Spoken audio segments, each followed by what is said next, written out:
Hi friends, welcome back to my channel. In this video we will see why do we celebrate Republic Day. Before going to the video, subscribe to my channel Learn with Kanishka. Okay, let's go inside. Why do we celebrate Republic Day?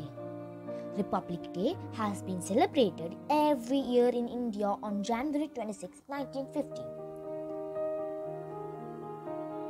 How do we celebrate Republic Day in India? On Republic Day, flag hosting and pledges by armed forces and school children are held in different parts of the country. The Prime Minister of India first lay a wealth at Indian Gate in memory of all members of armed forces who gave their life of the country.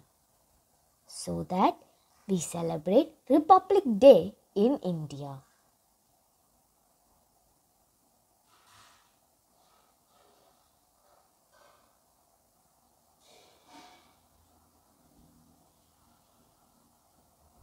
Thank you friends. If you like this video, like, share and subscribe. Thank you. Bye.